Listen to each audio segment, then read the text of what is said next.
जी हां दोस्तों, बड़ी खबर निकलकर सामने आ रही है। ईरान और चीन के बीच समझौता। बैलिस्टिक मिसाइल के लिए चीन से मटेरियल मंगा रहा ईरान। इजराइल से निपटने की तैयारी, सहयोगी संगठनों को भी सप्लाई। अमेरिकी मीडिया में बड़ा दावा। अगली खबर में आपको बताएंगे। सरकार से हटते ही मस्क बोले ट्रंप को पद से हटाएं। अमेरिकी राष्ट्रपति ने कहा एलोन पागल हुए। जानेंगे दोनों के बीच क्यों गरमाया विवाद।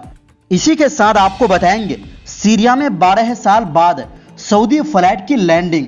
तो बिना समय गवाए बात करते हैं खबरों की।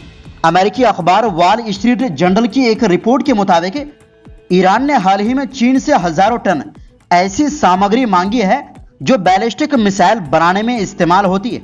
रिपोर्ट में कहा गया है कि ईरान इस कदम के जरिए अपनी सैन्य ताकत को फिर से मजबूत करना चाहता है। ईरान की यह कोशिश खासकर तब तेज हुई है जब उसे इजराइल से सैन्य हमलों का सामना करना पड़ा है। इसके अलावा ईरान अपने क्षेत्रीय सहयोगियों जैसे यमन के हौथी रिबल्स और इराकी गुटों को भी समर्थन देना चाहता है। वॉल स्ट्रीट जर्नल के मुताबिक ईरान ने चीन से बड़ी मात्रा में अमोनियम परक्लोरेट मंगवाने की मांग की है। ये एक ऐसा ऑक्सीडाइजर है जिसे ठोस ईंधन वाली मिसाइलों में उपयोग किया जाता है। रिपोर्ट में बताया जा रहा है कि ईरान ने इतनी मात्रा में यह सामग्री मंगवाई है कि उससे लगभग 800 बैलिस्टिक मिसाइलें बनवाई जा सकती है। हालांकि ईरान की तरफ से इसकी पुष्टि नहीं की गई है। सूत्रों के मुताबिक इस सामग्री का एक हिस्सा ईरान के सहयोगी गुटों को भी भेजा जा सकता है। रिपोर्ट में बताया गया है कि यह सौदा उस समय हुआ था जब अमेरिका के राष्ट्रपति डोनाल्ड ट्रंप ने मार्च की शुरुआत में ईरान से फिर से न्यूक्लियर बातचीत शुरू करने की बात कही थी। वॉल स्ट्रीट जर्नल की रिपोर्ट के अनुसार अक्टूबर 2024 में इजराइल ने तेहरान पर हमला किया था, जिसमें ईरान की मिसाइल मिक्सिंग की मशीनों को नुकसान पहुंचा था। इससे ईरान की ठोस ईंधन वाली मिसाइलें बनाने की क्षमता कुछ समय के लिए रुक गई थी।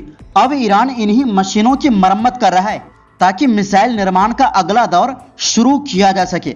पुरानी रिपोर्ट्स बताती है कि इस साल की शुरुआत में चीन से 2 ईरानी जहाजों ने 1000 टन से ज्यादा कच्चा माल यानी मटेरियल ईरान के बंदरगाहों तक पहुंचाया था। ये शिपमेंट फरवरी और मार्च में पहुंचे थे। माना जा रहा है कि इनसे लगभग 260 शॉर्ट रेंज मिसाइलें बनाई गई थी। रिपोर्ट के मुताबिक यूएस ट्रेजरी डिपार्टमेंट ने अप्रैल और मई में कुछ चीनी और ईरानी कंपनियों पर प्रतिबंध लगाए थे। इन पर आरोप था कि इन्होंने ईरान के IRGC और हौथी रिबल्स के लिए संवेदनशील मिसाइल सामग्री की सप्लाई की थी। रिपोर्ट में बताया गया है कि ईरान ने हाल ही में कुछ बैलिस्टिक मिसाइलें इराक के शिया गुटों को भी भेजी है, जो इजराइल और अमेरिकी सेना को निशाना बनाने की क्षमता रखती है। साथ ही ईरान की योजना है कि चीन से जो नई सामग्री आएगी उसका कुछ हिस्सा यमन के हौथी लड़ाकों को भी भेजा जाए। हालांकि अमेरिका और इजराइल के हमलों की वजह से इन गुटों की ताकत में कुछ कमी आई है। इस रिपोर्ट के बाद चीन की सरकार ने प्रतिक्रिया देते हुए कहा कि उन्हें इस डील की कोई जानकारी नहीं है और चीन हमेशा डुअल यूज यानी सैन्य और नागरिक दोनों उपयोग वाली चीजों के निर्यात पर कड़ी नजर रखता है। रिपोर्ट में एक चीनी कंपनी का नाम भी सामने आया है, लियोन कमोडिटीज होल्डिंग्स लिमिटेड, जो हांगकांग में स्थित है। इस कंपनी ने ईरान की एक कंपनी बशगामन तिजारत रावी नोविन को से यह डील की थी। रिपोर्ट में यह भी कहा गया कि ईरानी रेवोल्यूशनरी गार्ड IRGC इस डील के जरिए घरेलू उत्पादन पर लगे प्रतिबंधों से बचने की कोशिश कर रहे हैं। हालांकि इस तरह की कोशिशें काफी मुश्किल भरी होती है। रिपोर्ट के अंत में कहा गया है कि ईरान पर चाहे जितना भी अंतर्राष्ट्रीय दबाव और प्रतिबंध हो, लेकिन वो अब भी अपने क्षेत्रीय नेटवर्क को फिर से सक्रिय करने की कोशिश कर रहा है। इसका मकसद पूरे क्षेत्र में इजराइल के साथ जारी तनाव के बीच नई ताकत का संतुलन बनाना है। वहीं दूसरी ओर अमेरिका में डोनाल्ड ट्रंप की सरकार से हटते ही एलोन मस्क खुलकर उनका विरोध कर रहे हैं।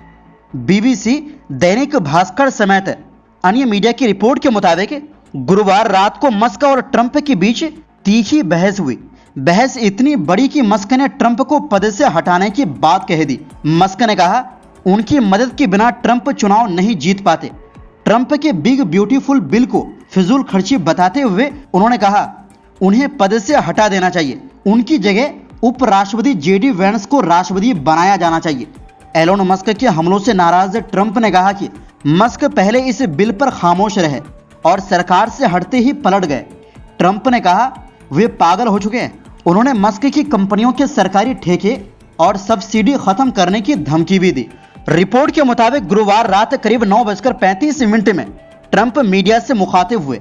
एक पत्रकार ने पूछा कि एलोन मस्क ने आपके टैक्स और खर्च वाले बिल की आलोचना की है, इस पर क्या कहेंगे? ट्रंप ने जवाब दिया, मुझे एलोन हमेशा पसंद रहे, उन्होंने मेरे बारे में कभी कुछ बुरा नहीं कहा।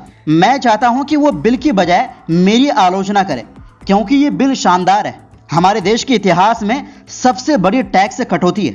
उन्होंने आगे कहा, एलोन को इस बिल की पूरी जानकारी थी, शायद यहां मौजूद किसी भी व्यक्ति से ज्यादा। उन्हें शुरुआत में कोई दिक्कत नहीं थी, लेकिन जैसे ही हमें इलेक्ट्रिक व्हीकल यानी ईवी मैंडेट में कटौती करनी पड़ी, उनकी राय बदल गई। ट्रंप ने कहा, मैं उनकी नाराजगी समझ सकता हूं, लेकिन यह भी सच है कि उन्होंने सरकार से अलग होने के बाद ही आलोचना शुरू की। मैंने उनकी बहुत मदद की है, इसलिए अब मैं उनसे निराश हूं। रिपोर्ट के मुताबिक मस्क ने ट्रंप के दावे को झूठा बताते हुए कहा, मुझे टैक्स और खर्च बिल के बारे में कुछ नहीं पता था। ट्रंप का दावा झूठा है। मस्क ने एक्स पर लिखा, यह झूठ है, मुझे ये बिल कभी नहीं दिखाया गया। इसे आधी रात में इतनी जल्दी पास किया गया कि किसी सांसद को पढ़ने तक का वक्त नहीं मिला। असल में बाइडेन सरकार की एक पॉलिसी थी जिसमें कार कंपनियों को ज्यादा से ज्यादा इलेक्ट्रिक गाड़ियां बनाने को कहा गया था, ताकि पेट्रोल डीजल से होने वाला प्रदूषण कम हो। लेकिन ट्रंप और उनके समर्थक इस फैसले के खिलाफ है। उनका कहना है कि लोगों को ईवी खरीदने पर मजबूर नहीं किया जाना चाहिए, क्योंकि ये गाड़ियां महंगी है। ट्रंप का कहना है कि उन्होंने ईवी मैंडेट को खत्म कर दिया है, जिससे अब लोग अपनी मर्जी की गाड़ी खरीद सकते हैं। मस्क और उनकी कंपनी टेस्ला के लिए यह फैसला बड़ा झटका हो सकता है, क्योंकि उनका पूरा बिजनेस इलेक्ट्रिक गाड़ियों पर आधारित है।